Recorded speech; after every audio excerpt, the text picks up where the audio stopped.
Hey, I tell you what I'm gonna give you, snakes.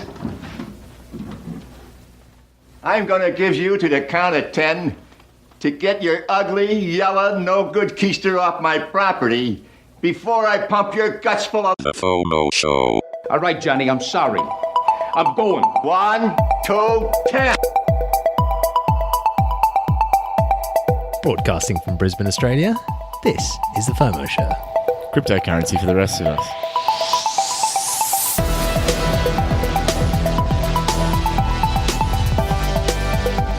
I'm Matt. And I'm Joe. And this is the podcast where you'll hear about cryptocurrency in plain English. We'll help you stay across the crypto world so you don't get the fear of missing out. Wherever you're tuning in from today, thanks for taking the time out to listen to the FOMO Show. And thank you to the anonymous lawyer who was sitting in his car listening to the podcast on his way into work. And that really made my day.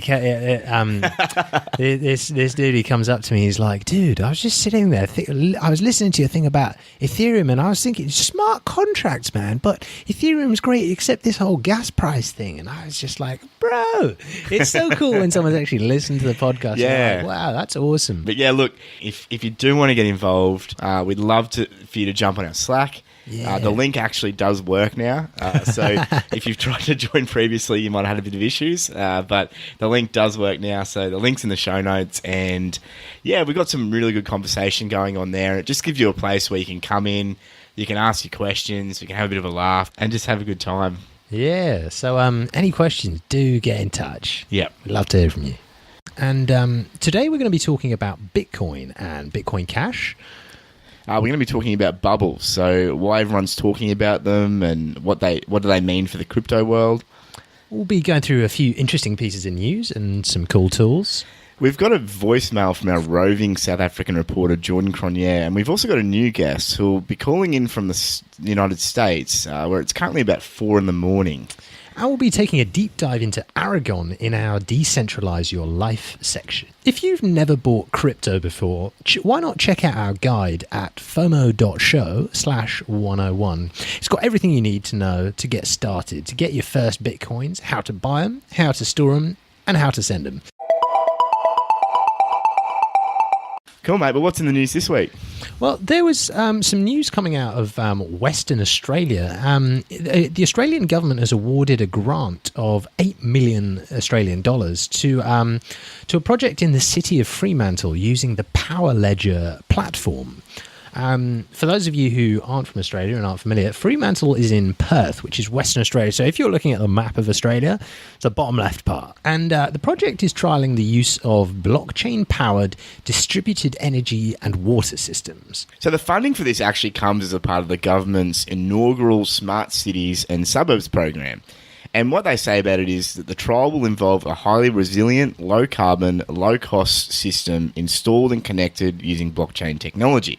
So basically, Powerledger will provide the transaction layer for renewable assets, as well as the ownership model for the community-owned battery when they set up these batteries in these future smart cities. So, mate, essentially this is a new system where they're going to put power on a ledger. That's essentially what they're proposing to do, isn't it? So they're going to make it so that you can transact in power, you can pay for your power, you can send power to other people, and you can also own that power, and you'll be able to track where that power originated and who it got sold to and when it was used, all on a blockchain, essentially. So it should cut out a lot of paperwork and a lot of guesswork in some of these situations. And it's interesting that there's the government are getting involved in the analysis of the data on it. Yeah, it's quite interesting, sort of moving towards the smart city, sort of tracking everything. It sounds like in the future, if you run like a solar farm in your backyard or something, and you got a bunch of batteries there, and you wanted to send it back to the grid, it seems like something like Powerledger might actually really be able to make that more practical? Yeah, because there's always this thing at the moment when you're giving power back to the grid, as they say, with your solar panels and everything else. There's no real way for you to know where that actually goes, how it gets used, whether you're getting the amount you think you're getting. Yeah. Whereas if they put this on a ledger, especially an open ledger, and they let everyone log in and see exactly how much they're producing, and they let people set how much they want to sell that power for on the grid and give them ownership over the power that they produce, I think it will really incentivize a lot more people to jump on this too. Because if you've got a solar panel on the top of your roof, you can get involved quite easily and see exactly how much you're getting from it. Wow. So yeah, you can check that out at powerledger.io. And it's really worth looking at. There's a huge amount of stuff that they're it's a massive, ambitious project. But it really has the capability to do a lot for the energy sector. And in the next piece of news, basically we're all going to die because Boston Dynamics Atlas robot can now do backflips. If you haven't seen the video on Facebook or Twitter yet, it's basically the humanoid robot being made by Atlas, which it used to be Boston Dynamics used to be a Google-owned company, and then they sort of spun it off after it started looking real evil. The humanoid robot that they built, it can now do a backflip, which is wild. That's it, mate. You just need to see the video, and it's terrifying. So check out the link in the show note. It is scary. I wasn't worried at all until I watched that video. Right, one day you're going to get pulled over by the police. Your police officer is going to be a robot, and if you resist arrest now, you're not going to win. Like, there is no chance for you. Like, I've seen the movies. There's so much room for it to go wrong. I know, and you don't see much of that being considered around this stuff. It's like, look at this new thing that we got the robots to do. Look at this new thing that we got, and I wonder what else we could do. It's like you've just got like a bear. You found it abandoned by its like mum in the woods, and then like you raise it, and you're like, oh, it's just real bad. That's right. Keep it near your dogs and all that. Yeah, and there's some news coming out of South Korea. South Korea's Hyosung, I'm so sorry if you're from South Korea. Hyosung, one of the largest ATM manufacturers in Asia, has officially integrated Bitcoin into its international ATM models. And once purchased, the machine basically prints a receipt with the public and private keys for a wallet with the crypto you've just bought. You can then like scan those QR codes and then send that money to your wallet. Currently it just supports Bitcoin, but they say it's going to be capable of supporting more coins in the future. Right. So what's the benefit of getting it from an ATM then, as opposed to getting it from Coinbase or something like that?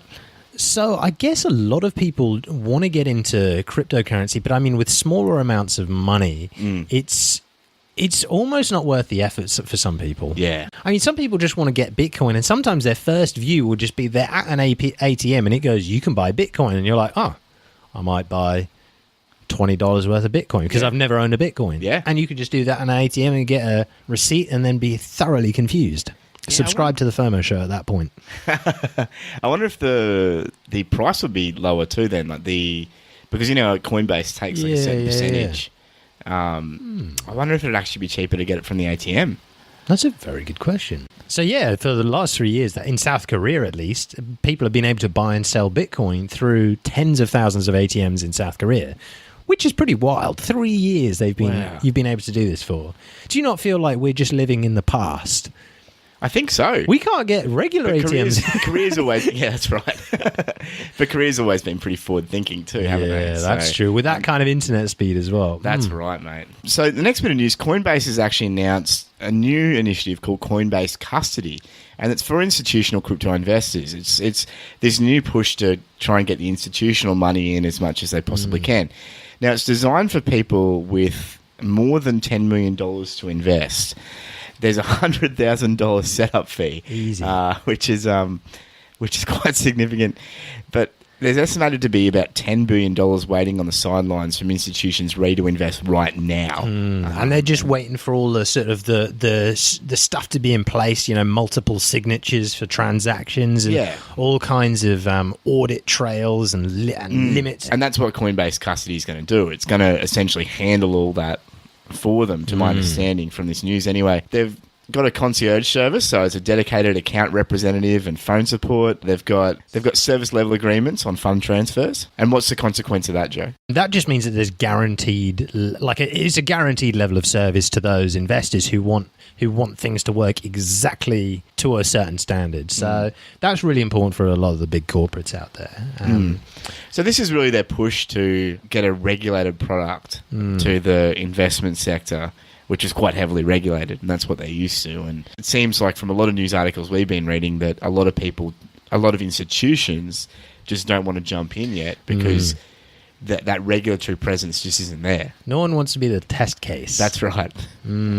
But it's a fascinating move because, I mean, you're looking at a lot of these big institutional investors. A lot of them are loaded up with bonds which have, if you're looking, I think it was Austria or I can't remember. I think it was Austria. They had their 100-year bond yield was 2.3%. Yeah, I saw that. And I can't remember which article it was. Maybe it was that Australia is a house of cards piece that we'll mention later. But 2.3% you're going to get in 100 years. Like, you're not going to be alive in 100 years. Year-over-year inflation has been set to 3%. You're losing money one way or another. That's right. But people are happy to just put money. It just doesn't make sense. But I mean, so it's essentially that institutions are really starting to take Bitcoin and other crypto seriously, and they want in. And Coinbase seems to be making the effort to facilitate that. So, mate, you found a really interesting article last week, didn't you? Yeah, so I stumbled across it on my travels via Zero Hedge, and it was co-authored. It's an article called Australia's Economy is a House of Cards. Now, we can't do it justice on this episode because it's 15,000 odd words. We could do a whole episode on it. It was ourselves. Absolutely fantastic. Yeah. And if you're interested in China, Asia, Japan, Australia, take a look at this article. Well worth reading. It brings some fascinating statistics all into one place. And it was co-authored by Matt Barry, the CEO of freelancer.com. And it's just taking you through an introductory view to the Australian economy and how it's set up. Now, the thesis is, to quote the article, as a whole, the Australian economy has grown through a property bubble, inflating on top of a mining bubble, built on top of a commodities bubble, driven by a China bubble. And unfortunately for Australia, that lucky free ride is just about to end. Yeah, so it goes on to talk about how Chinese banks are looking down the barrel of a staggering $1.7 trillion worth of losses, and the effect that may have on the Australian economy, where we export a huge amount to China, a very large percentage, and a lot of our different economical sectors are built on this reliance towards China. I mean, as you probably know, interest rates have been super low. I mean, for economically, I'm not an expert, but interest rates seem to be the last tool in the arsenal of central bankers. And interest rates have been held at a very low or even negative numbers for years. Now, that's not a good sign. And as we mentioned with those, those 2 odd percent over 100-year bond yields, it's ridiculous. It really does show that the economy is not in a good shape at all.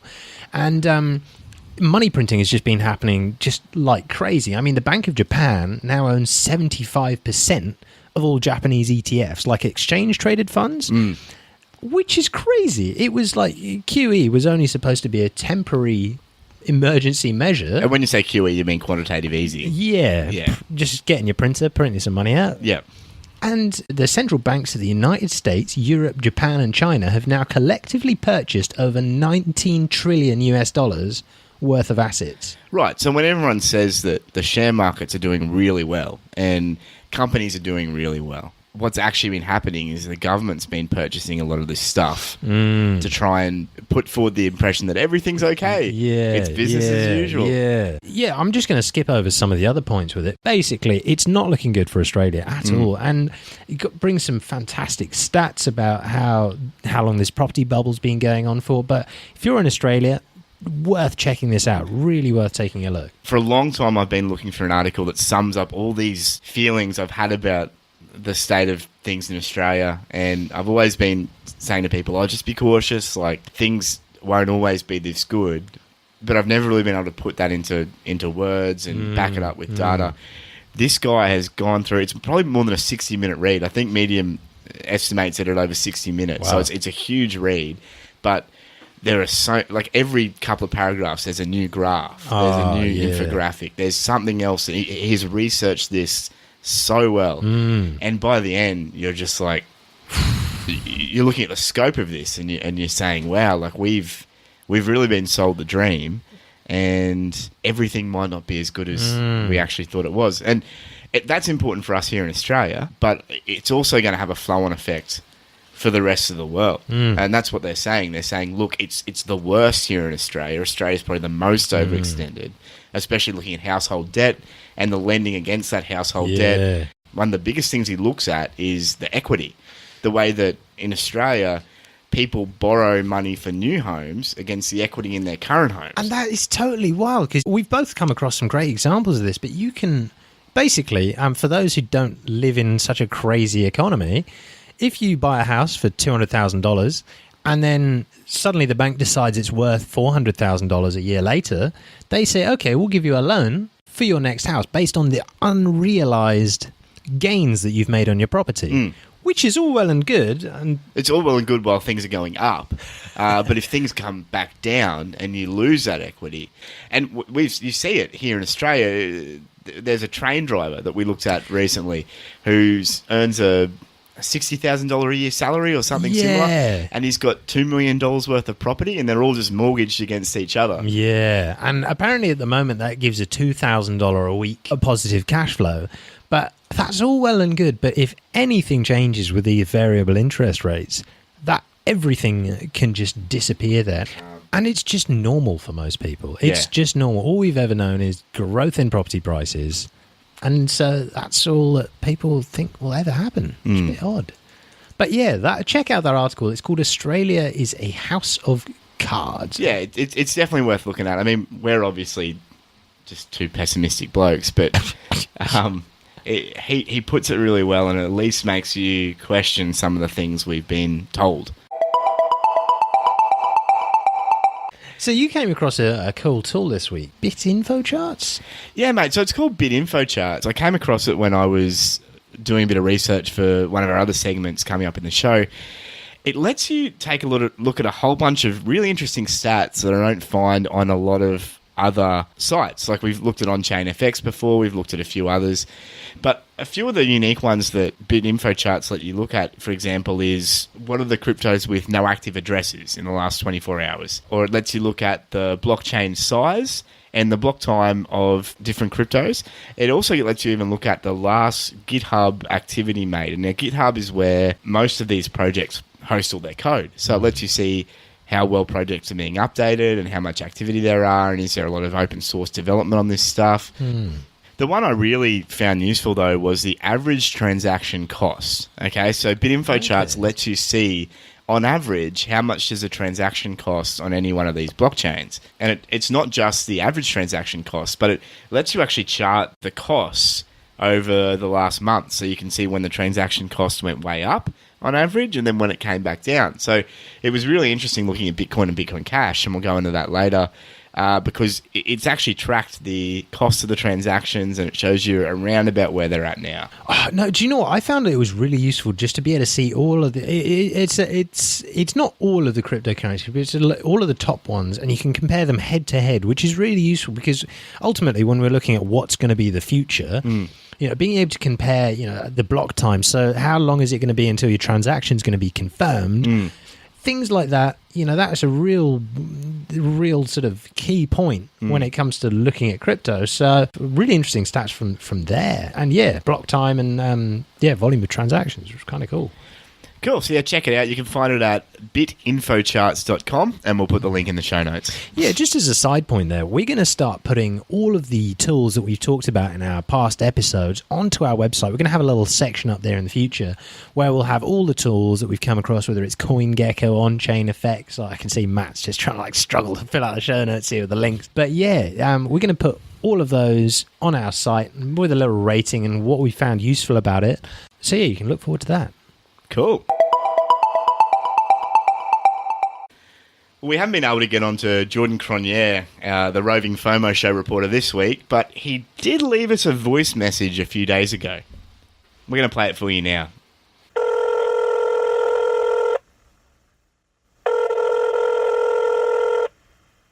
You have one new voice message.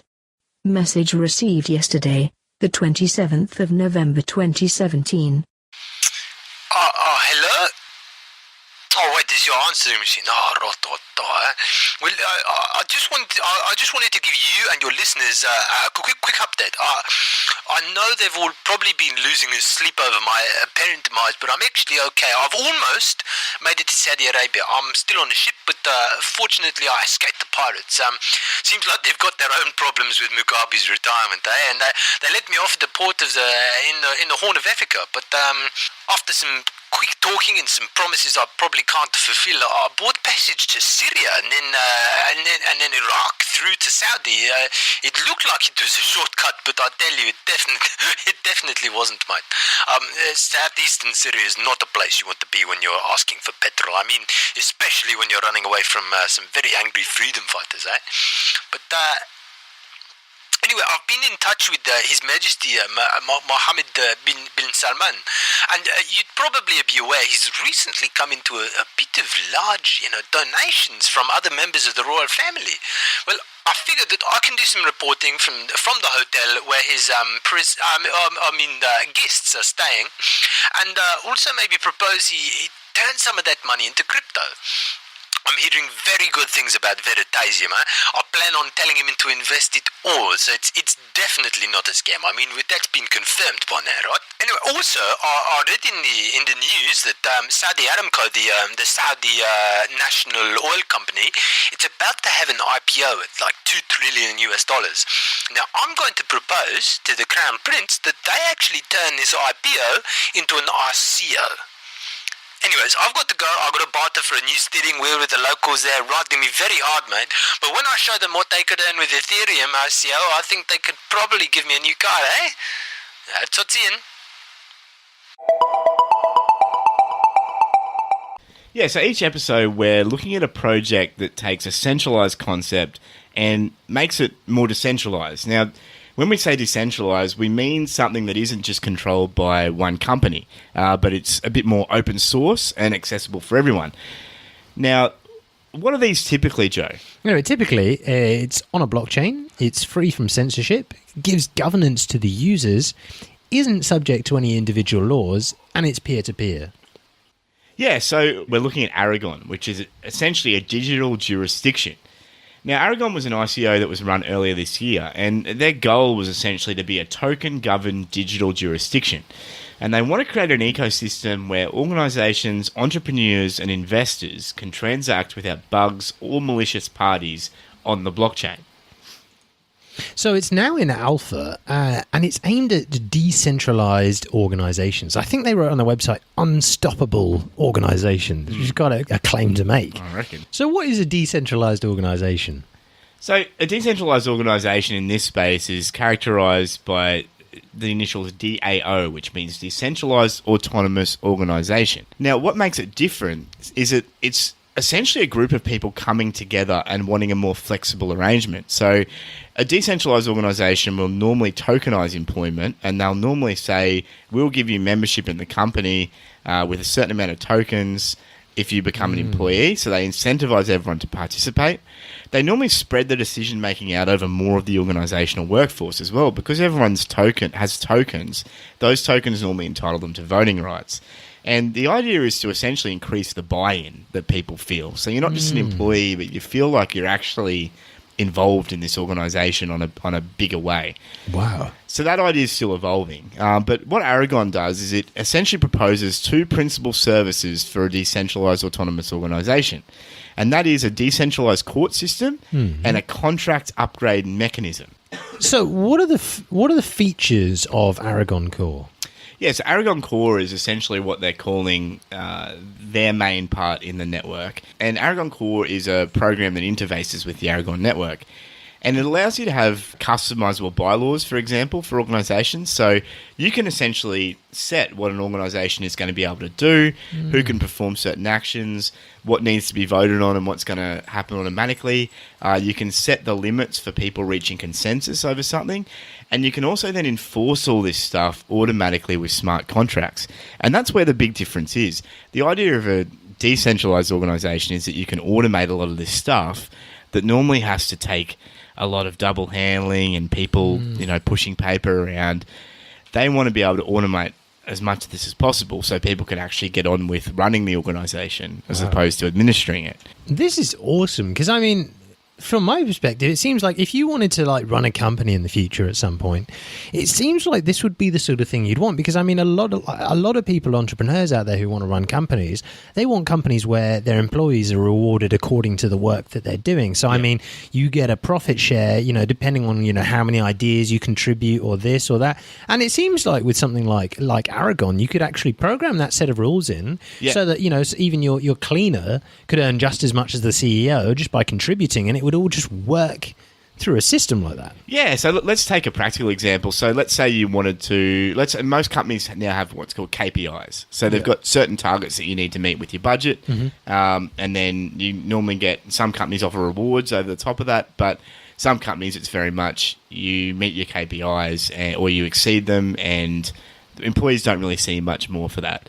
But with Aragon, you could program a smart contract that rewards you further tokens and also monetary remuneration based on the amount of money you're making for that organisation. And you just build that into the smart contract as a percentage. And that's one of the really intriguing things about these autonomous organisations. So Aragon's recognised that, and they've said, okay, well, that's great, but we need to expand this, and we need to be able to, make this something that's really flexible and can work. What this tokenisation does is it makes the ownership transparent and transferable. So the analogy is, for a public company, for example, if you own shares in a public company, you can transfer those shares on the stock market, and someone else will be able to buy those shares off you and then have a certain amount of shares in the company. And what they're proposing is to do similar. So they're proposing that you can have these tokenized percentages, but if you're an employee, you could potentially be getting rewarded these things for your hard work, and then you'd be able to sell these percentages off. If you didn't want more of a control in the company, you could say, well, I'm just going to give my rewards off to someone else, and they can, buy in more to the company, which is really interesting. So how do rewards work for these decentralized autonomous organizations we're talking about in Aragon? Yeah, so in Aragon, what they're proposing to do is say you put someone on a payroll, you can issue tokens to them under specific parameters. So like we were talking about before, you could go KPIs, or you could do like a time-based or a task-based performance parameter, and you can have the smart contract automatically pay the tokens out to that employee. And that means with these smart contracts, you can choose the amount to pay, you can choose the frequency, you can choose the amount to reward, and you can even choose the parameters by which these things are paid out. And the interesting thing is they're proposing to be able to pay in any Ethereum token. So it may not necessarily be in the Aragon token or the company's token. It may be in something else, and they're saying, well, we're going to try and build in Shapeshift or something similar. So if someone wants to just be paid out in Bitcoin, they can be paid out in Bitcoin. This is exciting. Just the way that you can build, how this is all sort of slotted together with smart contracts and smart tech. Man, that's wild. Yeah, so it's really intriguing because they're essentially trying to build a decentralized, I guess you'd say, Corporations Act, or whatever the equivalent is in your country, where companies can choose to found their company on the Aragon network and be bound by the Aragon rules or set their own rules and not really be tied to any one country. I mean, if you're a completely blockchain company and you're paying out in blockchain, everyone is working remotely, why should you feel like you need to be tied to the company of your choice? That's what they're saying. Now, there are some issues with that.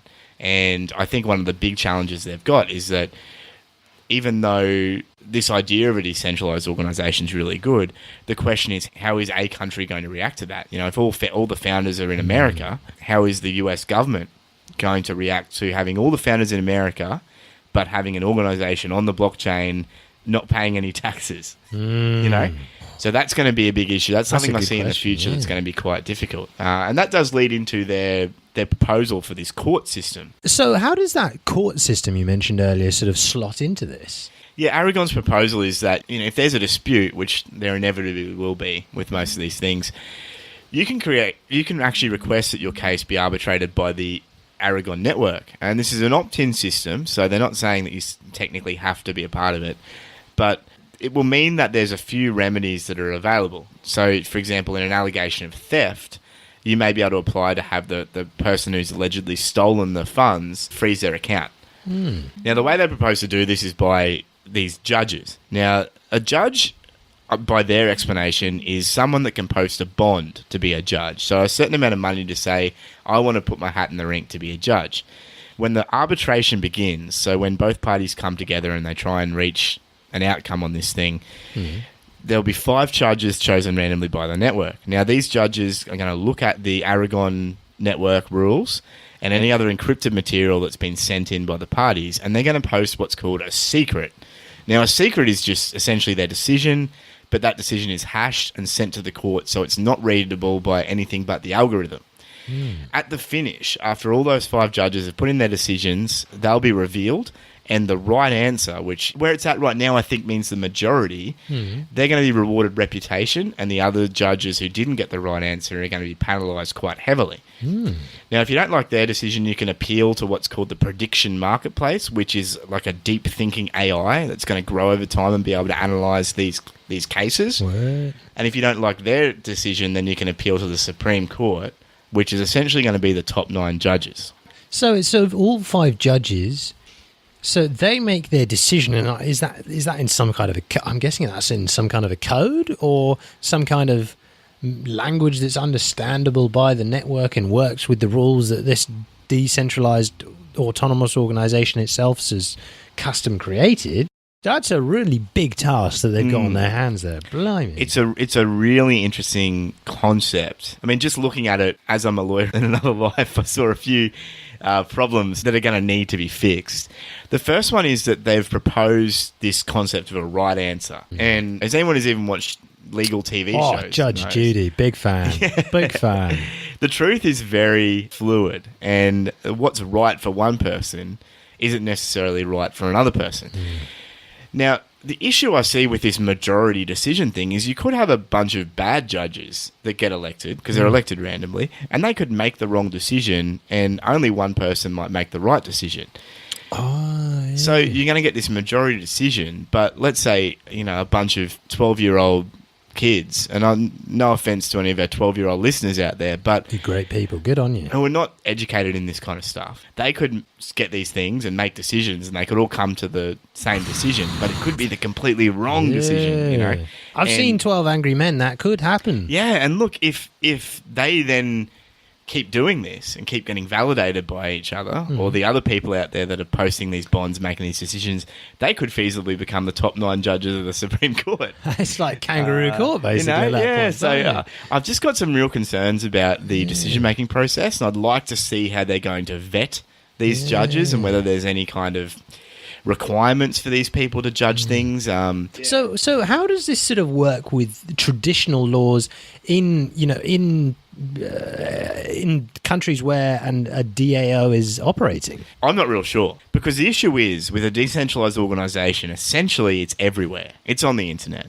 Okay. So someone could feasibly sue your company in a national jurisdiction. So I could walk into the court tomorrow and say, I've got a claim and statement of claim to file against this organization, and this is the person you need to talk to, because they're the director. They're the controlling interest. Yeah. Okay. So let's say I'm doing that, and Joe, you're in charge of a decentralized autonomous organization. So you've got a 60% share at the moment in it. Nice. Okay. You could say, but it's decentralized. It's on the blockchain. Like, it's on this new thing. And the court's going to look at you and go, where do you live? And you'll say, in Australia. And I'll say, okay. And you're the controlling mind of this company? Well, yeah, I guess I hold a 60% share. All right. Well, you can answer this court claim, and they could assert that the correct jurisdiction is that jurisdiction in which you live, because that's where the controlling mind of the company is. And so I don't know how that'll hold up, and I don't know how you would actually assert that if it's a really broad decentralized autonomous organization and the most that someone holds is 5% and they're all in different countries. I'm not sure how that's all actually going to play itself out. I think there'll be some test cases, and in my experience, what centrally controlled state entities like the least is when someone comes along and says, you're irrelevant, and I'm not going to do what you tell me. I'm going to create my own country. I won't play by your rules. That's right. And there's places where people have tried to set up their own little kingdom or country, and things have not really gone well for them. So well, we've got Lieberlander making an attempt. But That's right. No, you're right. You're definitely right. Yeah. Yeah. So I'm just quite skeptical about how this is all going to turn out. I mean, look, it's a great concept, and I think the moment this is out of alpha, I'd love to test it out. I'd love to make a FOMO decentralized organization, and we can muck around in it all, and we can have fun. But like a lot of this crypto stuff, the real kick is going to come when we start seeing how governments react to this stuff. Because what governments don't like is when you don't pay their taxes. And decentralized organizations, the way that they're proposing to be set up, they're not going to be paying taxes. The taxes will actually be taxes to the network, which they're established on. So Aragon has a fee. They've got a 2% fee or something. Some of it's used to mint new tokens. Right. Some of it's used to go to development, and that's essentially a tax. And you can also see sort of a bit of, public opinion could really be swayed against one of these DAOs because, they think they're above our law. You could definitely see sort of parallels with, for example, when you've had Sharia courts. There's, often people are like, oh, our law's not good enough. There are definitely, like, people can be really skeptical of outside sort of laws coming in. Yeah. And until you can upload yourself to the internet and exist entirely in the internet, at the end of the day, you still reside in a country. There'd be a lot of cats on that. You are still, like it or not, subject to their laws. So the test case for this is going to be really interesting. So Matt sent me a link this week to Latium. He posted that in the FOMO Show Slack, which you can check out. That's our little messaging system. And what it looks like is it's an app where you can crowdsource tasks to one or multiple people. Now, Latium, essentially what they're proposing is they want to be the Airtasker of the blockchain world. So Airtasker, that's the thing where I put my credit card info in and I can pay people in the nearby area or across the world to do things for me? That's right, yeah. Cool. So you can essentially post up a job and say, I want you to come move my couch, and I'll pay you $50. Nice. And people can jump online and see that. And if someone's got a ute or a truck for you guys in the rest of the world, or a utility, they can say, oh, yeah, I can put that on the back of my truck. I'll drop around and do it for $50. And so they hit accept, and then you drop around, do the job. Once the job's done, you say, job's done. The other person says, job's done. You get paid, and you can review each other. That's essentially Airtasker. Now, Latium is proposing to do the same thing, but on the blockchain. So they're essentially saying, we're going to do this. It's going to be a trustless system. It's all going to be reported on an open ledger, and you're going to be able to rate each other. You're going to be able to put these jobs up, and it's all going to work automatically. So there'll be no central system. So, for example, if someone gets a really bad rating and they email Airtasker and say, oh, look, I'm willing to pay you $50,000 to get my rating better, there's a good chance they might say, yeah, you know what, for $50,000, we need the money, we'll do it. What these guys are proposing to do is that it's all on the blockchain, it's all immutable, there's no way you can change it, your rating's your rating. Now, we were originally going to say, look, this is something you might want to check out, but, mate, one of my biggest problems with all of these platforms is it's like, use our platform, you can pay with our token, right? Mm-hmm. Okay, we're talking about adoption. Yeah. We're saying that, all these things we want to be adopted eventually, everyone's going to be on it. Why then do I have to change into your token? Go to all the effort of changing my Ethereum into your token and to then interact with your app. Like, that's a hard... Because we talk about, where does the blockchain improve things? So, for example, with this one, you've got Airtasker, right? Which you can just log in, and you can log in, you put your credit card details in, you can instantly start getting people to do tasks for you. Just builds your credit card like that. Nice. Everyone's got a credit card. Yeah. But if I want to use Latium, for example, I have to first go into my Ethereum account.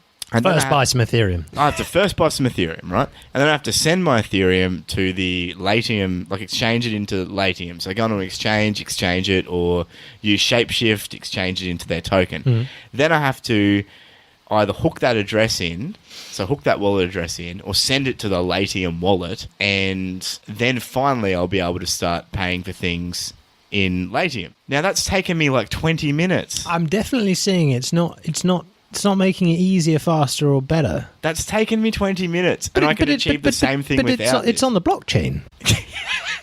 It is on the blockchain. Well, it will be on the blockchain, apparently. I think what these tokenized platforms need to be saying is the first thing we are going to do is integrate Shapeshift or integrate Flip.me or something else. And all you need to do is give us your Ethereum account, and there needs to be some way for that Ethereum account to be automatically debited. That is now, if that hasn't been created yet, someone needs to create it, because until we've got something like that level of integration, the barrier to get into these platforms is going to be so high that people are going to go, "You what, mate? Like, I need to go through these 20 steps before I can go on your platform, where in the alternative, I can just go to something that isn't on the blockchain, but is way easier and achieve pretty much the same thing." That is a very good point, man. Like, what you're saying there is that if you're going to run some kind of blockchain-based platform, you don't necessarily need a token. Set it up. So what you're saying is basically set it up so it can work with any token. Yep. And, you could get paid in pretty much any token. Yep. And, your app might work on the blockchain, but it doesn't need its own token / thing to do. Yeah, I just get the feeling with so many of these ICOs, they're trying to avoid the Howey test, which for those of you guys that don't know, the Howey test is essentially, is something a security or not? And if something's a security, most nations have very strict regulations around what you're able to do with securities. Right. So to get around it, they're saying, well, this token isn't just a promise of, a percentage later on or a promise of profit. It's something that we're going to be able to use on the network. But what that's meaning is that all these platforms are creating these systems which have this extra layer on top of them that just make them unwieldy. It makes it really difficult to use them. I think we need to call these junk tokens, man. Like, you've got junk bonds. What are junk bonds? I've heard of junk bonds. I don't actually know if they're junk or not. So they're bonds that are rated really badly. High yield, rated real bad. Yeah. That does sound like I don't know. I just feel like with a lot of this stuff, we're trying to fit a circle block into a square hole. Like, I look at this and I go, and this is probably for most ICOs. I think it's just that the veneer is starting to come off a lot of these ICOs now. And I look at a lot of these ICOs and I go, okay, so you've got this token, but all it's really doing for me is making it more difficult for me to use your platform. But it says crowdsource the future on the homepage. Sorry, no, I'm kidding. You were saying, like, it's making it much harder for people to use and get into? Yeah, like, I look at this and I'm like, this could have just been made on Kickstarter. This company could have gone to Kickstarter and said, look, we want to make this platform. It's going to be a blockchain platform. No, but that's a very good point, because you're just looking at it, and it's something that already exists in the regular world. It already has 1.7, like Airtasker, for example, has 1.7 million users. Amazon have their system, Mechanical Turk, which where you can pay people to transcribe video or this, that, and the other for pennies. And they say that they're actually going to build an Android app for this, that will come at some point. But then it doesn't make it any easier. They're not proposing anything that isn't being done already, except the fact that it's on a blockchain. But it's just kind of like, why? Because Airtasker could just put it on the blockchain. Like, the thing is, the blockchain on this doesn't add any extra functionality that isn't already being performed somewhere else, or could be performed somewhere else. When you're researching these ICOs, you've got to start asking yourself, what are they going to do different? And is it really a point of difference, or are they just chucking blockchain in and saying it's on the blockchain? Because that's what they did in the .com bubble. .com, yeah. They just put .com at the end of something, and it was Joe's the same Fish thing. and Chip Shop. Really good fish and chips. But Best. At the end of the day, it's still a fish and chip Did shop. I need a website for it? Do you need $10 million to keep doing your fish and chip shop? No, you don't. We'll spend it on marketing. So we were going to say go check out Latium, but Check out Latium at latium.org. So it seems that after several calls to Dan the ICO man, the figurative floodgates have literally opened. Our FOMO show inbox has been inundated with offers of interviews for Bitcoin giveaways, multi-level crypto marketing schemes, blatant scam ICOs, and even one guy wanting to start a crypto hedge fund with a quote-unquote 1 year studying business at uni under his belt. now after we deleted most of these, we were left with one email from a day trader named Tim, who's apparently seen it all when it comes to crypto trading. We're going in blind with this one, so let's give him a ring.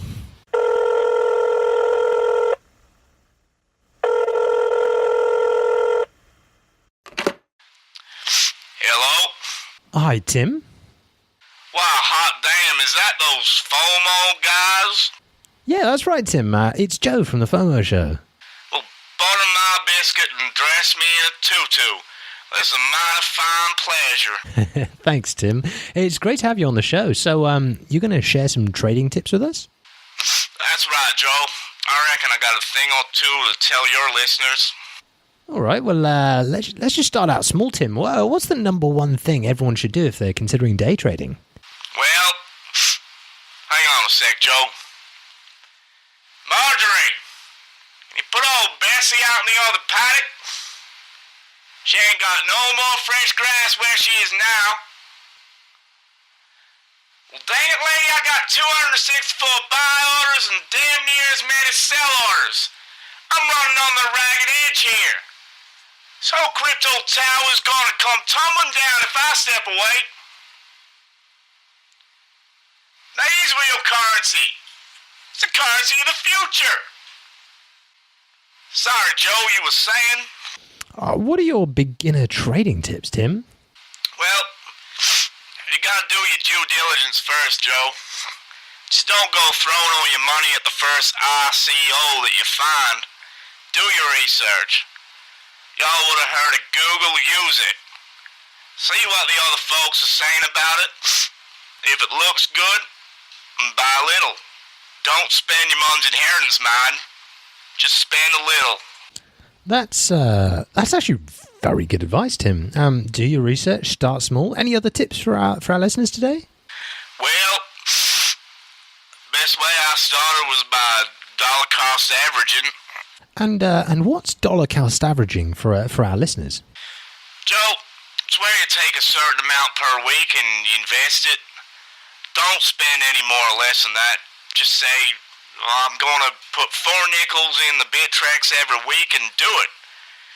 Once you start doing that and get used to working with small amounts, then you can think of being a big old daytime trader like Trader Tim. Well, Tim, this has been surprisingly informative. Thanks for your advice. No probs, Joe. I got to get back to my buy orders anyway. This crypto ain't going to trade itself. No, it ain't, Tim. No, it ain't. Happy trading. Thanks, Joe. Okay, so this week we wanted to take a little bit of time out, and this is really, we don't really have a name for this segment, but we just wanted to touch on it because I think it's important right now is Bitcoin's going to the moon and a whole bunch of ICOs are raising a lot of money, and I think there was like $40 billion added to the crypto market cap in like 1 week. But the last week there was about $40 billion, I think $10 billion in one day. That might have been all that investor money coming in, but there's been a lot of talk about bubbles, and if you go on, Zero Hedge, Medium, whatever you get your news from for crypto, you'll normally see like 2 articles every day. One will be saying it's all a bubble, and this is why. The other one will say it's not a bubble, and this is why. So everyone's talking about bubbles. So we thought it'd be worth just touching on it and having a bit of a discussion about it. So what is a bubble, Joe? In essence, bubbles usually form because people buy something as it's going up, and then it goes up because people buy it.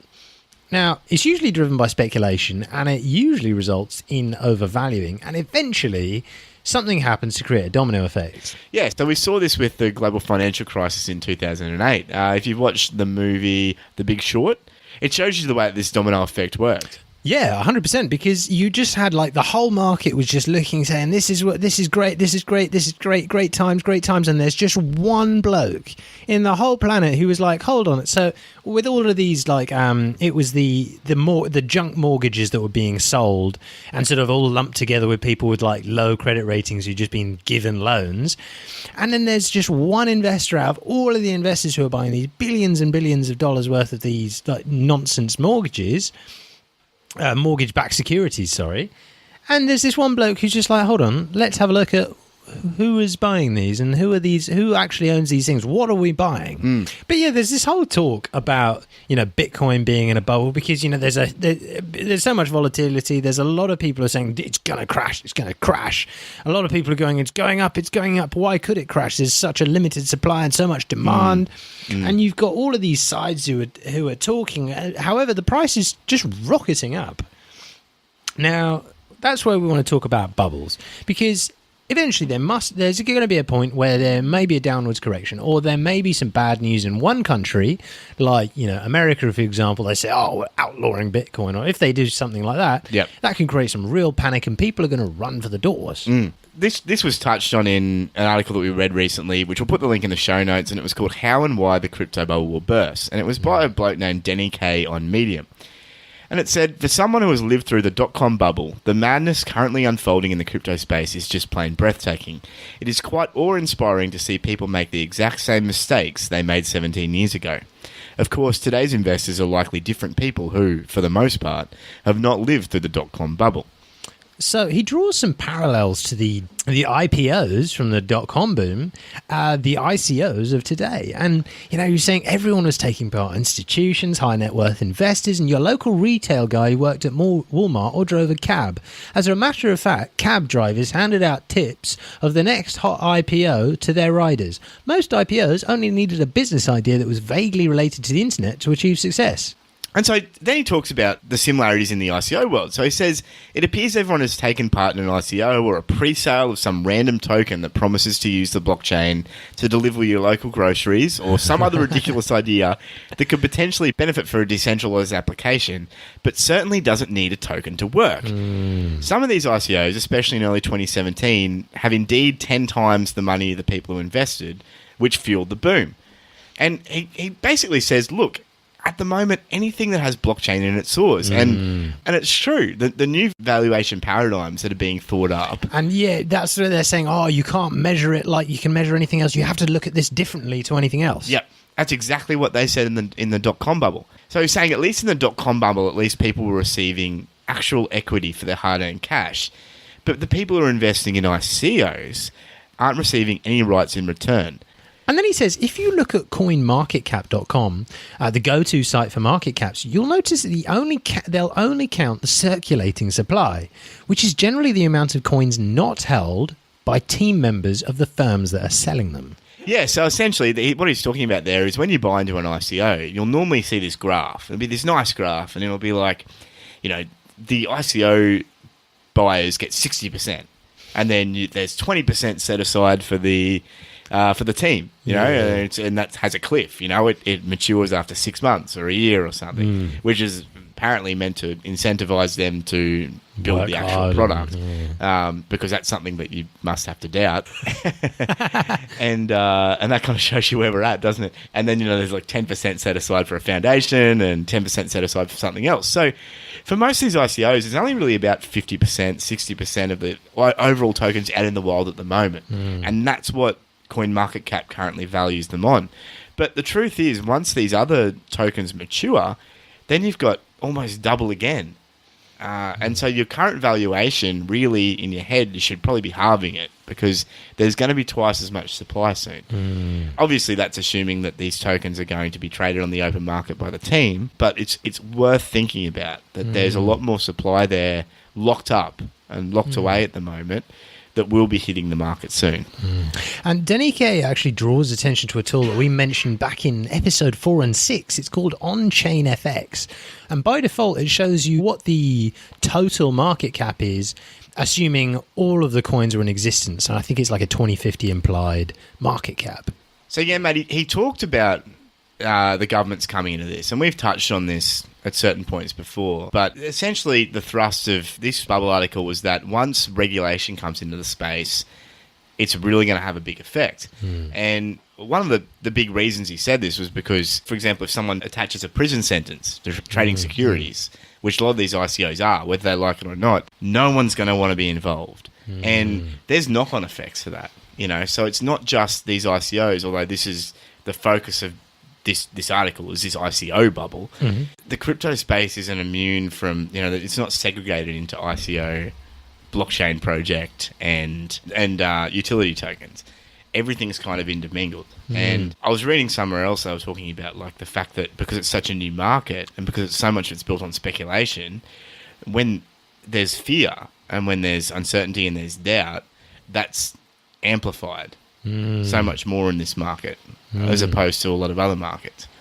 Yeah, so I mean, when you got people like Max Kaiser who's saying, "Oh, it's gonna hit 25,000 before there's a crash," but even then, you're looking at doubling the price of where it is at the moment. So people are going to buy in now, be like, "This thing's going to be huge." Watch it double their money, and then they're going to see, they could see it sink down to like $8,000, after a big crash, like after a crash, a year from now. But, everybody's going to leave for the doors at the same time. And, whatever the site you're using to cash out, these people who are going to help you cash out, they can only afford to pay you so much. Yeah.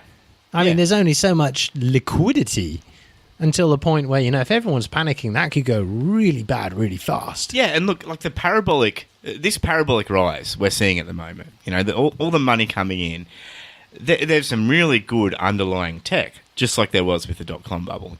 But things that go parabolic up can also go parabolic down, and normally it's the same kind of emotion, like at the moment, I mean, mate, I'm feeling it, we talk about getting no FOMO, but like the more you see Bitcoin go up, the more you're like, oh, geez, should I just put more in?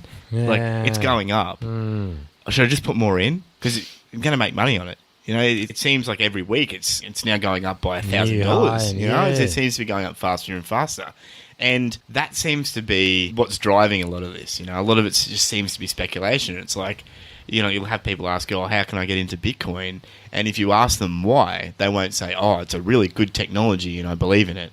Most of them will say, oh, look, I saw how much it's making and my managed share funds, that my financial advisors put me in, they're not making anywhere near that much, And that's speculation. That's gambling. I was at a meetup on Friday night and we were chatting about this and we were talking about the fact that, you can get the same outcome if you go to the casino. You go to the casino and you put it all in black.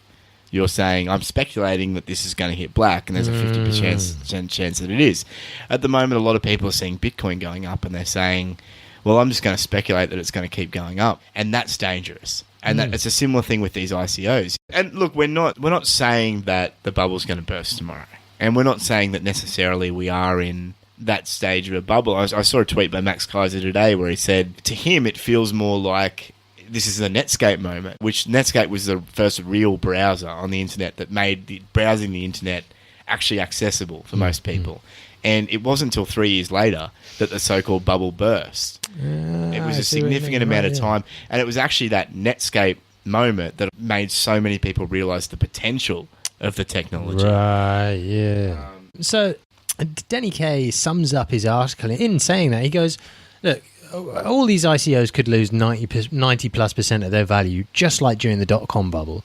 But he goes, he keeps bringing it up, but Amazon fell to $5.5 a share in 2001, and now it trades at $1,000+ So, some of these good projects, Bitcoin included, could lose a huge amount of their value, but they're still good. Even the good projects could fall. So when fear kicks in, I'm just going to keep hold of mine. That's for sure. What would your solution to be to being in a crypto? So let's say you've bought into cryptocurrency, and obviously you've balanced that out with other investments elsewhere outside of cryptocurrency. But you've made a bunch of money in this, and then it looks like all your returns are huge, and then it just crashes. What are you going through? What are you doing at that point? Yeah, look, I think it comes down to how you've invested. My personal investment strategy, and this is not financial advice, is to dollar cost average, as we've talked about before. So put a bit in every week and just invest slowly.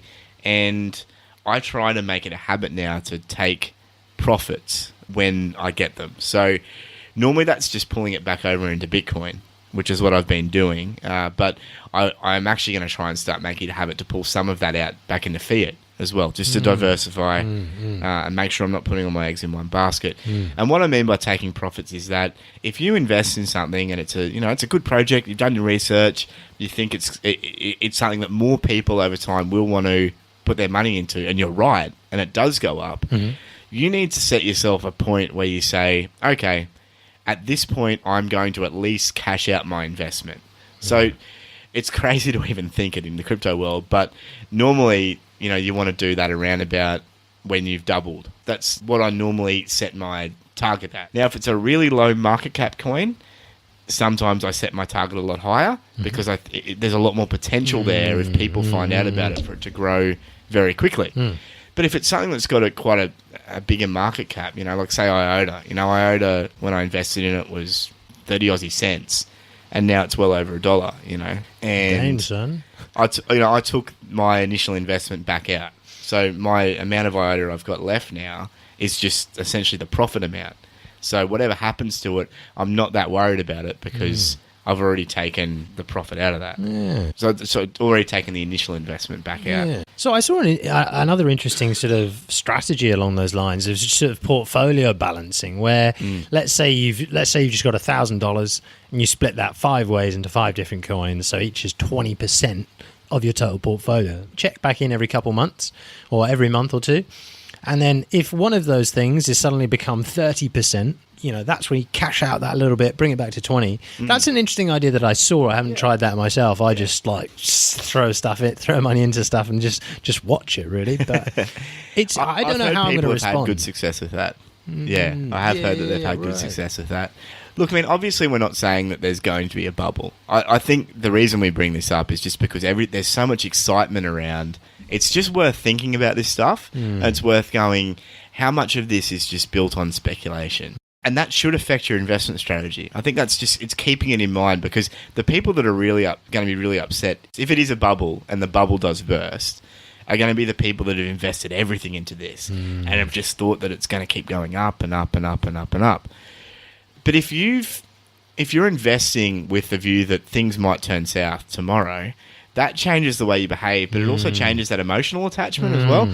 You find you're not as emotionally attached to this stuff and you're more involved with the tech. I mean, that's why we talk about the tech so much on this show, because we try and keep the money out of it as much as we can, because normally we're investing in projects we think are actually quite good. And if you're doing that, if you're looking at doing your research and looking at projects that are really good fundamentally, have a good team around them, have a real point of difference, have a reason to be on the blockchain, then if what this guy talks about happens and crypto loses 90% of its value in a matter of weeks, then the ones that rise from the ashes, like what happened with the .com bubble, are going to be the ones that still have a real use case. That's and I think that is where you should be putting your money. The other thing to do is just start putting some money away. Start putting some money away into a separate bank account. As much as we rag on fiat, it's a stable currency at the moment. Start putting that money away, and if there is a crash, then you've got a fund there waiting to capitalize on the crash. Because he talks how long about, will you be waiting for? Who knows? Who but knows? It's your rainy it's about day a hedge. Fund. Yeah, absolutely. You never want to have all your eggs in one basket. And what is it that they say? Be fearful when other people are greedy, and be greedy when other people are fearful. And I don't see many people fearful right now, mate. That's true. Yeah. And that's just something to keep in the back of your mind. Yeah. So when you're buying, what Matt was saying about distancing yourself from your investment, just put it out there as if I'm never going to get that back. And if you felt any kind of question mark when you put that money out that you shouldn't maybe spend it, don't spend it. Because if you've got that gut feeling where you're like, I don't really, if your gut's in it and you're like, I'm happy to, and you've said, I've made my peace, I'm happy to lose this money, do it. Yeah. And then, when things get cheaper, / when there's a crash, when there's a crash, things get cheaper. That's how Warren Buffett looks at it. And it's really interesting seeing his approach, where he's just like, if the price is coming down on something you bought yesterday, you can buy it cheaper today than you could buy it yesterday. That's right. That's great. Yeah. You shouldn't be thinking, this Coca-Cola that I'm going to buy is suddenly, it's cheaper than it was yesterday. That's terrible. I've lost my money on the value of the Coca-Cola I bought yesterday. Yeah. Admittedly, it's a drink, but still, the point is you're getting something cheaper. So if there's a crash, start getting in. Now, obviously, no one can time the bottom. Yeah. Yeah, there are very few lucky people would time the bottom, but you'll be able to get it far cheaper than you have now if there is a crash. Yeah, it's likely if there is a bubble burst or a correction or something like that, the good projects are going to go down with everything else, but then they're probably going to go back up pretty quick as well, because enough people understand this stuff. They know what's good and they know what's speculative, and that's, you really need to be asking yourself, okay, what are the best ones? And if things go south, just have a plan, just write it down somewhere, or just think about it for 10 minutes, jot a couple of lines down, then move on with your life, and if things do go south, then you can go, oh, I've already planned for this and I've got some money set away. Fantastic. Yeah. So if you think there's any possibility that there is going to be a crash, save up some money, and this is going to be the best investment opportunity you've had in years, because crashes don't come around every other day. Except in the crypto world. It's so true. Yeah, and look, don't be fearful. Like, just make a plan. That's all you got to do. We tell you this stuff just so you're aware that there are these views out there. We're still really excited about blockchain, and we still think it's the future. You don't need to run for the doors. That's right. But at the end of the day, there is a lot of other factors at play, and some stuff may happen between now and then, like it did in the .com bubble. 100%. We've got a new section this week called Listener Questions. So there are several ways you can get your questions through to us. You can jump on our Slack at fomo.show/Slack. Yeah, if you've had difficulty getting on our Slack, like we said earlier, it should be fixed now. So just go to fomo.show/Slack. Tweet us at _FOMO_show. And send us a message on our Facebook page. Some of these questions actually came from our Facebook page, so people have been messaging us on that. We do prefer Slack, but we will respond to your Facebook messages. And shout out to Luke particularly for his great questions.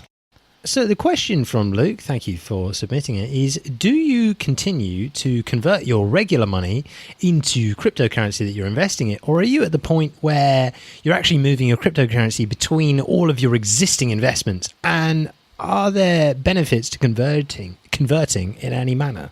Yeah, so first, I'm at the point where I'm moving a lot of my crypto around. If something goes up to a certain point, I like to take my profits and put it back into something else.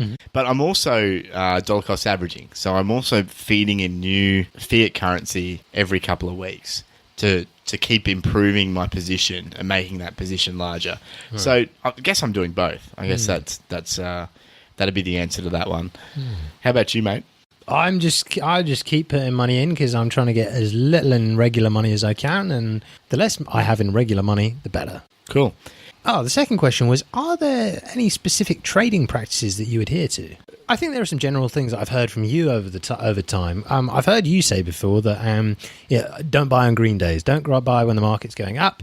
If there's a coin you love, it's going up, just hold off. That'll be fine. Another trading practice, that is, You've just got to take a deep breath and remember that the market is crazy. The market is setting some ridiculous value, and you can accept it or reject it. If the market offers you a price that's way too low, say, yeah, sure, I'll take your deal. If the market's going, this price is way too high, don't buy it. What other things would you have to add to that? Yeah, look, I try and keep emotions out of it as much as possible. So essentially, if I buy into something, I make a decision in my head. Is this something I'm buying into because I believe in the project and it's a long-term investment? Or is it something that I'm buying because I think this is going to go up and I'm just doing it because I see an opportunity and I'm taking it? That's the two different mentalities. And if you're doing it because it's a project that you really, really, really like and you believe in, then I normally won't pull my money out of that, even if it makes quite significant gains. I'll normally keep it in. But if it's something that I've just bought in because I've seen an opportunity and I think I could make some money on it, then I need to set myself a point where I say, okay, at this point I'm pulling out. And that takes the emotion out of it because you go in with a plan. And I try and, whenever I'm about to make an emotional decision, I just walk away, take a break, and then have a think about it, try and think about it rationally, and then come back and make the decision. The worst decisions you make are normally when you're making split-second decisions. So we're moving on to our crypto basics section. For those of you guys that are brand new to the podcast, every episode we try and dig into some of the basics around the crypto world. We've got a lot of listeners who are quite new to the crypto world. And if you are, we recommend you check out episode 2 and work your way back through from there. You can skip by seeing the timestamps in the show notes, and you can see it on YouTube, jump through it. Anyway. Yeah, and look, if you feel like you're across all this stuff, then feel free to skip ahead. But what we normally find as we research this stuff and prepare it all for you is that we learn quite a lot. And we think even if you know everything about this, it might give you a way to present it to your friends. So, mate, what are we talking about this week? We're talking about Bitcoin, Bitcoin Cash, Bitcoin Gold, Bitcoin Plus, Bitcoin Diamond. There's every type of Bitcoin out there at the moment. I say that one of those is a futures thing of some sort. Anyway, that's not the point. Yeah, so if you jump on any exchange at the moment, you'll probably see something that's a little strange. There's at least 2 Bitcoins. There's actually 3 now, the main ones. And there's also a whole bunch of other Bitcoin lookalikes floating around further down. So you've got Bitcoin, which is the main one, but you've also got Bitcoin Cash and Bitcoin Gold. Why? Yeah, so to understand it, you first need to look at some history. So the original vision for Bitcoin was made by Satoshi Nakamoto, and that was in his Bitcoin white paper, and we'll put the link to that in the show notes. We talked about this a lot in episode 2, so if you want to hear more about Bitcoin and everything that it encapsulates, then yeah, go back to episode 2. We did a whole section on that. But look, essentially what Bitcoin was proposing to be was a system for electronic transfers that didn't rely on trusting banks and other intermediaries. It's peer-to-peer, and it's what's called proof of work. So it's secured by computer miners. So all those big, powerful machines you've heard of, or maybe seen some footage of whirring away, doing some kind of complicated computer magic in order to keep transactions happening, keep everything going and moving. Yeah, so the way it manages the transaction is through the use of keys and digital signatures. So that gives you personal control over the ownership of your currency. So if you own a Bitcoin, you are personally responsible for that, and you have the private keys and the signatures to be able to send that to other people. The way that you can trust the system is through maths, and it's an open ledger that anyone can read. So essentially, you can see all the transactions going on everywhere, and you can be sure that they're happening. And the rules for this system, in Satoshi's vision, is that they be set by consensus. Early on, there was consensus on everything, but as time went on, different stakeholders emerged. You had the big, powerful mining groups who sort of clustered together with their power. You have the hodlers who've been, holding their Bitcoin for a long time. You've got the developers, the investors, and visionaries, and there's a difference of opinion over where Bitcoin should go. Yeah, and look, it wasn't helped by the fact that Satoshi essentially disappeared from the face of the earth. He was around for the early parts of Bitcoin, but then he said, nah, I'm done. I'm going to leave this to everyone else. And you kind of lost that influence. You look at Ethereum, you've got Vitalik Buterin, who's the so-called creator of Ethereum. And essentially what he says about Ethereum pretty much goes. And that's kind of the end of the argument. So you lost that with Bitcoin. And so it essentially became up to a whole bunch of different parties to be able to determine where things were going to go. Now, as Bitcoin got more popular, things started slowing down, the transaction fees started getting higher, the blocks took longer to mine, and the big issue that emerged from all this was that there was a block size of only 1 megabyte. Now, back then, that seemed like plenty, because, no one could really imagine the kind of scale that we're working on now, where we talked about before, like the 60th largest consumer if it was a country of power. I mean, that's nuts. And I'm sure Satoshi, while he thought in the concept of maybe making this worldwide one day, the actual physical implications of that didn't really become apparent. So it's just not built for the amount of transactions that are going on these days. Now, some people dealt with this just by starting their own projects, Ethereum, Dash, Doge, while others instead stuck with Bitcoin to see if they could reach consensus over improvements. Some people proposed a simple fix like increasing the block size, which means you'd have a bigger box to store all the transactions in, meaning you could handle more. But the downside is that it would increase the size of the blockchain. Yeah, so others proposed this solution called segregated witness, or SegWit. And what that essentially said was that they were going to remove all the data signatures from Bitcoin transactions. So they were going to take a whole chunk out of the transactions and essentially store it off the Bitcoin network. And some claim that this would make things faster and increase security, while others claimed it would simply mean that SegWit transactions got priority because the network would recognize those transactions and say, we're going to give you priority over everyone else. But the goal of that was to reduce the size of each transaction on the blockchain. So if you're thinking about the box example we've used through all this, it would essentially, you could tear out off the bottom half of the paper and throw it away and just chuck the top half of the paper in the box, and that lets you fit 2 times the amount of paper into it. That was the idea. So Bitcoin Cash supporters claimed that Bitcoin was going to SegWit actually went against its goal of having an open ledger, because you're essentially hiding things from the ledger, which you'd have to trust the legitimacy of what was there, but you would only had half the information. The SegWit was essentially proposed by Bitcoin Core, who were the self-proclaimed developers of Bitcoin, and they didn't want to increase the block size. So there's allegations from the Bitcoin Cash side that they ran a censorship campaign. Bitcoin Cash people allege that they control Reddit Bitcoin, and they've stifled a lot of the argument and the proposals from the Bitcoin Cash side. And so in the end, they decided that they wanted to hard fork Bitcoin.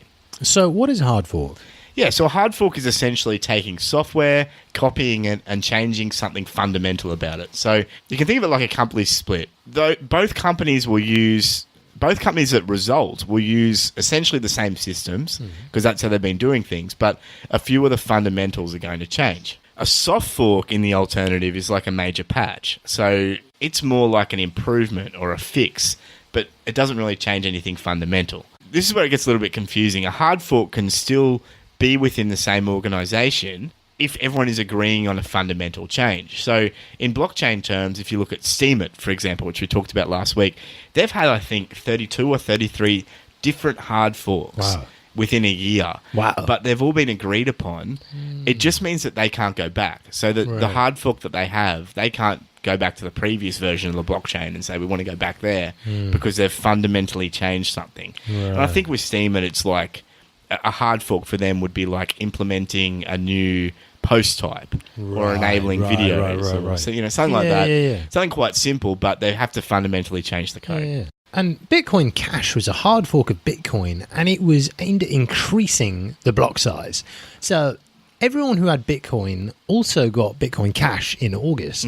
Then was it an equivalent number in Bitcoin Cash? Yeah, essentially a copy of the blockchain. A mirror of it. Yeah. And then miners could mine either Bitcoin Cash or Bitcoin, but they couldn't do both. So the same chain before August, but now it's totally different. Now there's a third one. So just to make things even simpler, there's now a third Bitcoin called Bitcoin Gold. And allegedly it came out of a desire to allow people to mine with their graphics card again, like Ethereum. Ethereum has an ASIC-resistant mining algorithm, and ASIC is the type of miner that mines Bitcoin the best. And so Bitcoin Gold said, look, this all started with mining on video cards. That was where it was. That was the great old times, We could all mine Bitcoin with our graphics cards. And look, it arose out of a legitimate concern. They said, look, because things are getting so hard to mine, the only people that are able to secure the network anymore are huge mining farms owned by only a few people. You could probably say that 10 people maybe control the hashing power of 99% of the Bitcoin network. Those 10, I'm just picking a number out of the hat, but those few server farms essentially control the whole network. And they're saying that's not good enough. They're saying it should be less about big miners and it should be more about the small miners, because that's what decentralization is. So ASIC resistance is good for the everyday person who just wants to mine on their computer. So there was some controversy. So developers gave themselves a pre-mine, which is they actually allocated themselves. What did they allocate themselves? Did they allocate themselves like unused bitcoins or bitcoins they'd known had disappeared? Or yeah, I'm not sure. I just know they allocated themselves. I think it was about 180,000 Bitcoin, and I think they may have done that by either expanding it to 21,180,000. Right.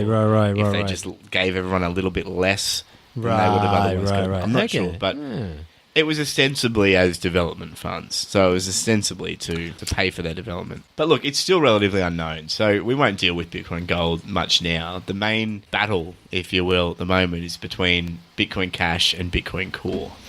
So there's been a lot of noise around this. I mean, having spent, Matt spent a fair amount of time looking at both sides of the argument. I've seen the Twitter arguments, and both sides are compelling in their own ways. Both, you're seeing people who are going to get triggered really quickly. And look, it's interesting, mate, because I was listening to the Vin Armani show last week, and I'll put the links in the show notes for that. He always has a really different opinion of things, and he was talking about crypto as religion. He was saying, look, there's a lot of similarities between the development of religions and the development of how people are attaching themselves to these crypto projects, and nothing's more obvious with that than with Bitcoin and Bitcoin Cash, because it seems like the supporters of on both sides think you can only pick one side, and if you are on the Bitcoin side and you even mention Bitcoin Cash, it's like you have 1,000 angry people throwing their pitchforks at you, and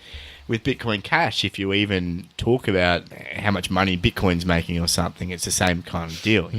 I think what you really need to do is you need to look at both. You just need to look at them in the cold hard light of day. We haven't picked a side. No, we haven't picked a side. We're seeing words from both sides, and you can see a lot of sense in both sides, and because they're very smart people on both edges of it. And I don't think you need to pick a side. I think that whole pick a side is a bit of a just misnomer. Buy both, see what happens. Yeah.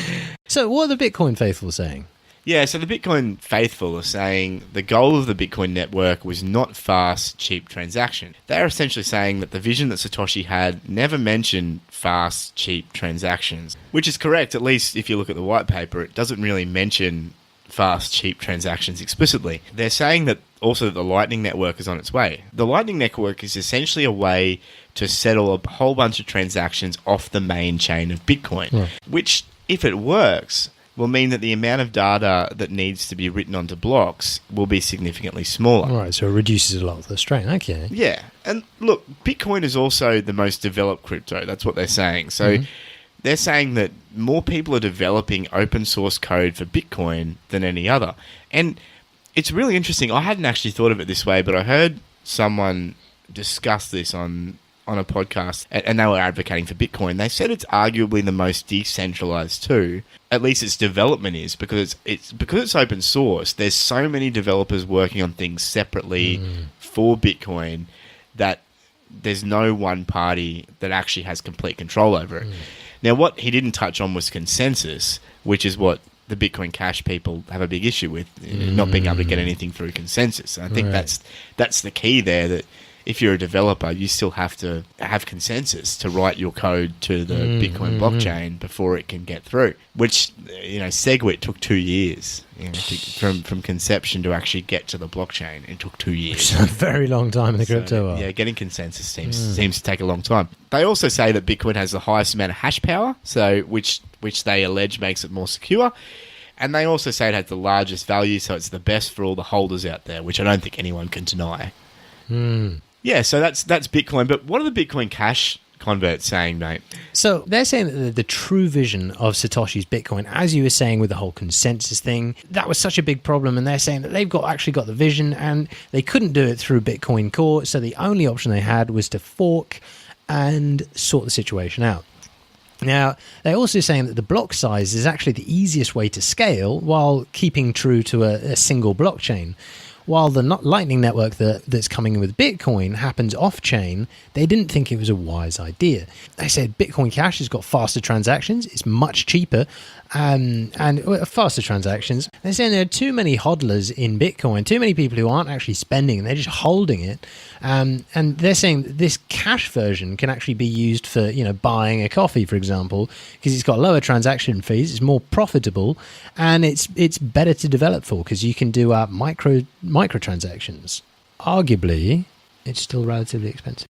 The microtransactions thing's a bit funny because it's all relative to Bitcoin, isn't it? I mean, if you look at something like PivX or Dash or any of those other cryptos, the transaction fee is much, much lower than Bitcoin or Bitcoin Cash.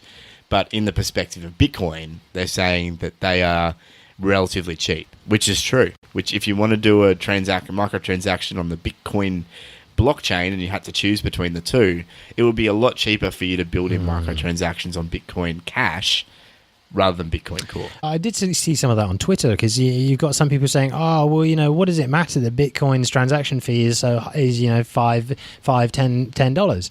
And then other people are saying the reason you can't understand is because that's $5-10, which to some of the unbanked people in the world is a ridiculous amount of money to spend on a transaction fee. And you can see that. Yeah, I think you can. And look, I think with this, the best way to judge which is the superior blockchain or whatever you want to call it, is to look at both objectively and just say, hey, look, let's just look at the cold hard facts and weigh them up against each other. So what are the transaction fees like? Yeah, so Bitcoin, when it hit its high, which was a couple of months ago, the average transaction fee was $20, which is massive. Like, imagine wanting to get a transaction through of, say, $50. You just want to send $50 to your mate.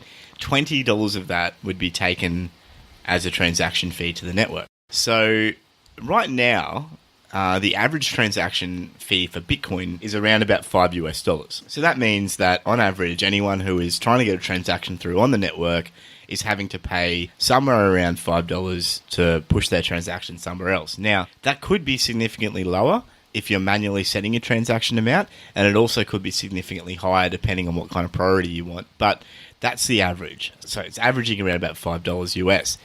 Now, Bitcoin Cash, conversely, it's high. So when it really peaked, and I think that was around the time the first real battle was going on, its high was around 60 cents, average transaction fee. And it's since come down to around about 23 cents US as an average right now. So Bitcoin, it's going to cost you about $5. Bitcoin Cash, it's going to cost you around about 23 cents. So quite clearly, Bitcoin Cash is the winner there as far as transaction fees go. But what about security? So with Bitcoin Cash, hosting the blockchain is going to become more important, and that will give you an advantage. Now, there are concerns from Bitcoin that the blocks will get so big with Bitcoin Cash that the only people to host it will be data centers, which again is taking it away from the people. And then there's the other point, which is on a lot of this is likely to be hosted in China in the future. Now, if the majority of the network is there as far as hashing power is concerned, that means that the people in control there could in fact double spend and actually validate that through all the hashing power that they have, which is a real potential risk. So they share a lot of the same features, and they've both got the potential to get really congested if they grow. And Bitcoin Cash is obviously a lot less congested, but that's mainly because of the bigger block size. So much more can be fit into one block that there's not that backup of people waiting to get into the next block because there's so much more that can be written into the block. There's also the ability to update. So at the moment, Bitcoin Cash is getting push updates pretty regularly. And that's mainly because everyone has kind of like a shared vision for it at the moment. Whereas with Bitcoin, while Bitcoin Core is still the influential party, there is still a bunch of stakeholders. And nothing's really changed with how difficult it is to get things through. I mean, we saw with SegWit 2x, which was another version of SegWit they wanted to push through recently. It looked like it was going to happen. And then as time went on, people stopped signaling for it, and it didn't even happen. And a lot of people were saying that it was the update that Bitcoin really needed to be able to compete with Bitcoin Cash. So there's an issue there. And so you've really got to give the ability to update, at least at the moment, to Bitcoin Cash as well. But yeah, with development-wise, transaction fees really cripple the ability to develop on Bitcoin. Whereas with Bitcoin Cash, it's the winner of the two. Lower transaction fees, so it's more practical to be building stuff with it. So adoption-wise, it seems like there are a lot more people buying Bitcoin. But then, as we say, those fees are a huge barrier. And, arguably, the people aren't buying Bitcoin because it's, the most tech advanced. If you want tech advanced, there are 100 others out there we can point you to. Better transactions, bigger potential volume, all of these things that are solved there.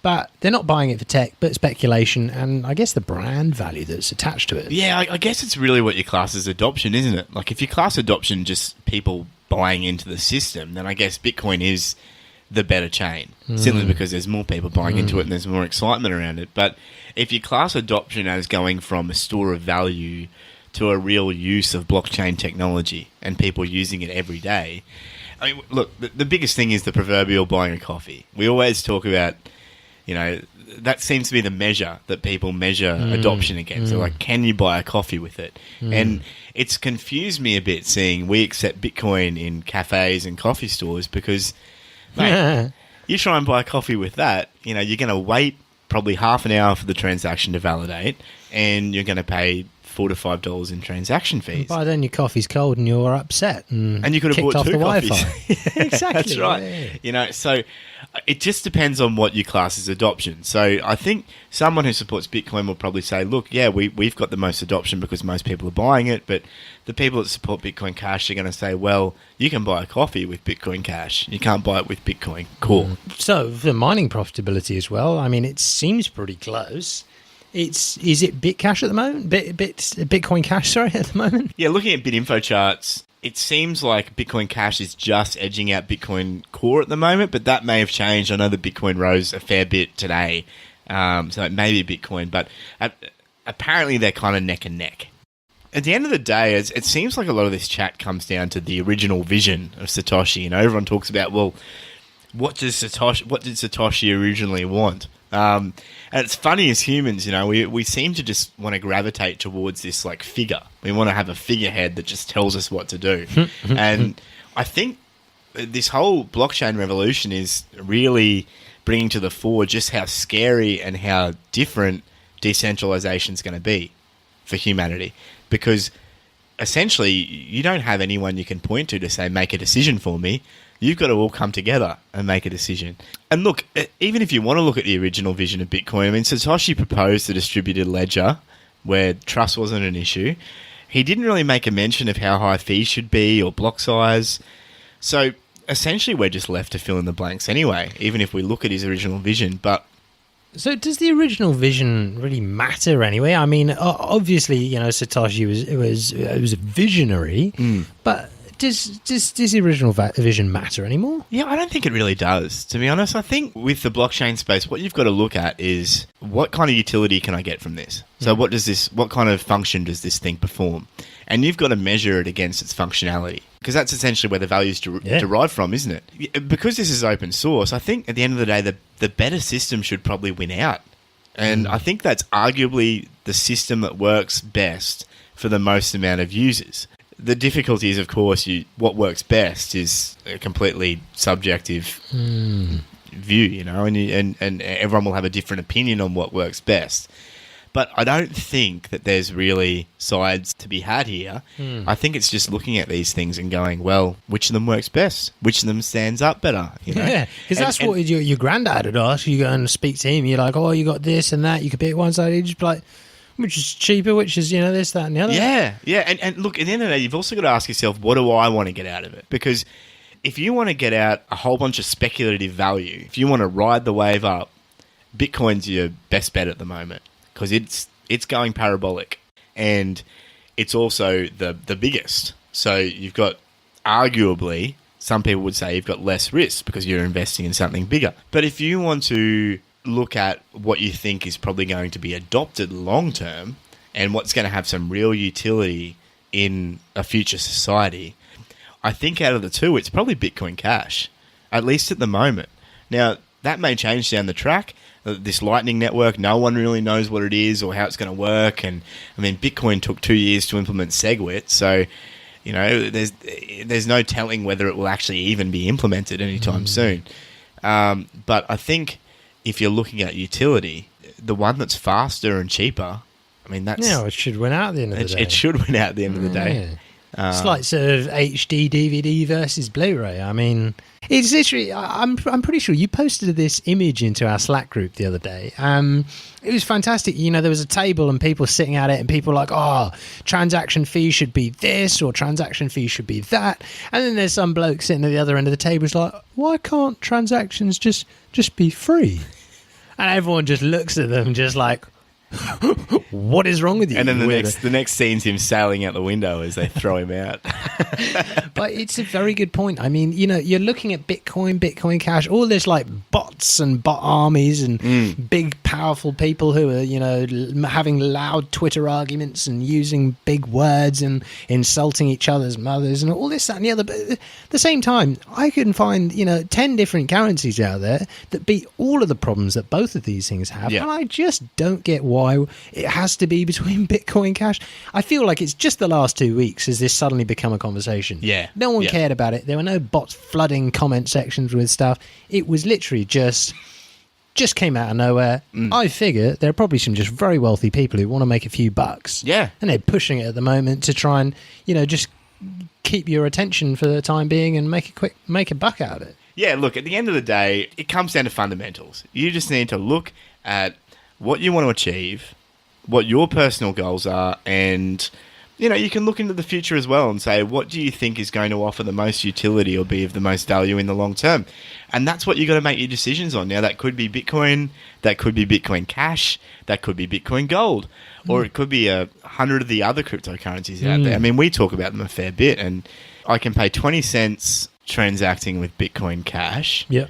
or I can pay the equivalent of half a cent transacting with PivX. Touche. And PivX has 10-second block times. We love PivX here, but PivX is great. It's got a fantastic community. It's so fast.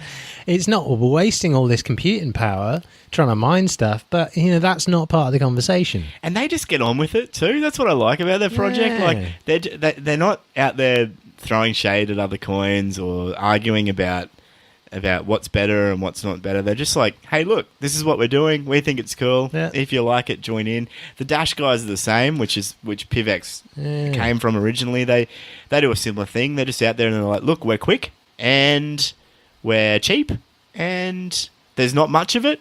Give us a go, Yeah, And I actually met someone the other day. He was saying that he's predicting Dash is going to be huge, like huger than it is. Yeah, I was like, whoa. Hashtag no investment advice, but I agree. And I think Dash it's apart from everything else, it's a great name. I mean, you just hear Dash and you're like, wow, that's a cool name, Yeah. And Bitcoin, a lot of it, I think, it's just marketing. It's just in the It's a brand cool name now. Like at the end of the day, the technicals. I guess it's like mobile phones in many ways. Yeah. I mean, I don't care how much RAM is in my phone as long as it works. Yeah. But at the same time, if it was charging me $2 every time I made a call, I would go for the cheaper phone. That's where it comes down to. I mean, you just have to. What you need to do is you need to shift your mind out of crypto, and you need to get this thing, and you need to say, okay, if my bank charged me $5 every time I sent money to someone else, would I continue banking with that bank, or would I go somewhere else that had lower fees? That's a very fair point. There's a whole bunch of other cryptos out there that have the same technology or better technology and can process your transaction faster and cheaper than either Bitcoin or Bitcoin Cash. But anyway, we've covered a lot of ground. And if you want to continue this debate, please jump in our Slack. Send us some hate tweets. We'd love to chat about it. Send your bot armies after us. Well, that's about it for us on the FOMO show this week. Thank you for joining us. If you know someone who might enjoy what you've just listened, please feel free to share it with your friends. Why not ping them a link to FOMO.show. Yeah, so our website's really starting to take shape. We've got a Start Here page. Our Buy Crypto page is also online. I will be expanding with tools, as we mentioned earlier. You can jump on our Slack at FOMO.show/Slack. You can follow us on Twitter at the_FOMO_show. You can also check us out at Facebook at facebook.com/TheFOMO And we have a YouTube channel that I'm so sorry to those subscribers. I may have just uploaded 4 episodes in a row, but I'll try not to do that ever again. There's a YouTube channel. You can check out our episodes there. Timestamps work very nicely. And we're also on Steemit as well. So we've taken our own advice and we've decentralized our podcast. And you can now find us at steemit.com/@FOMO. Thank you so much for joining us. If you liked our show, please subscribe in your podcast app of choice. I'm Matt. And I'm Joe. And as always, remember, no FOMO.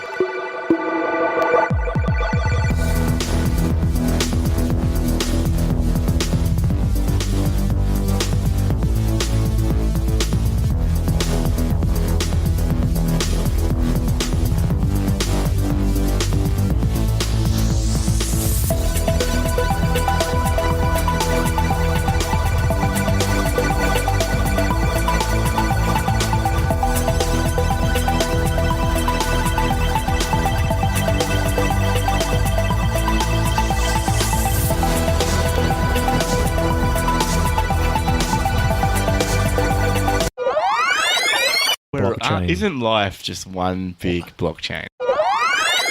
Yes, here we are watching the bubbles float in the air. Watching bubbles. Lovely day. Lovely day watching bubbles. It's another great day, and there's bubbles everywhere, and who knows when they'll burst. You can't buy a hot air balloon for love or money. Maybe we didn't want to buy fairy liquid in this country because we're not. We're not fairies. We're not fairies. We're serious, down to earth blokes, and That's we like. right. We just want the morning to be very fresh. Because when I was listening to that podcast, it was like, you have a collect call charge, a reverse call charge from hello, hello. And now we're going to talk about bubbles. Bubbles, yes. We're here again. That's all. I don't know what else you really want from us. I mean, what do you want?